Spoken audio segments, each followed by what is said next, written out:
श्रीनाथ जी का मंदिर बंद हुआ। सोई श्रीनाथ जी गोविंद स्वामी और कुछ सखाओं के साथ खेलने निकल जाते गोवर्धन पर्वत पर। आज गोविंद स्वामी बोले लाला छुपन छुपाई खेलेंगे। ठाकुर जी बोले ठीक है।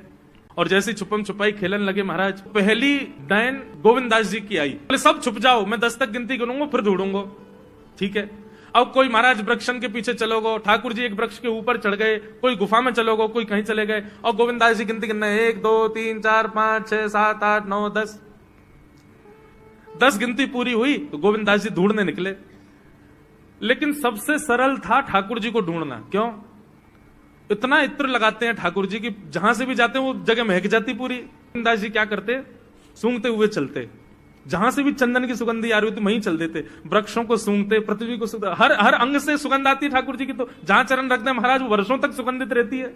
गोविंद दास क्या करते? 2 मिनट में ही जाते और ठाकुर जी के जिस वृक्ष पर बैठ जाते वहीं नीचे से जाके कहते थे ठाकुर जी पकड़ लियो। ठाकुर जी के गोविंदा में कितनों छुप जाऊं तुमको कैसे पकड़ ले? वो ठाकुर जी अब तो पकड़ ली, अब आप जाओ, आप गिनती गिनो, हम छुपेंगे।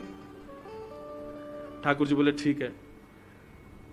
ठाकुर जी अब चले गए डाइन देवे और 1 2 3 4 5 6 7 8 9 10 तक गिनती गिनी, सब छुप गए। अब ठाकुर जी थोड़ी देर तो ढूंढते रहे। ढूंढते ढूंढते ढूंढते ठाकुर जी गए थक। बोले जे तो मिलेगा ही ना गोविंदा, पतो ना कहां जाके छुप गए, मिले ही ना रो। सो ठाकुर जी कहा कियो, ढूंढना छोड़ करके मंदिर में गए और जाकर के अपने बिस्तर पे सो गए। बोले चुपो रे, मैं आई ना रो ढूंढवे तो को। गोविंद दास जी मंदिर के बाहर जाके खड़े हो गए तो देखा श्रीनाथ जी बढ़िया प्रेम से खड़े आरती करवा रहे। जैसे ही श्रीनाथ जी ने देखा सामने गोविंदा खड़ो है तो ठाकुर जी डरन लगे। बोले क्यों?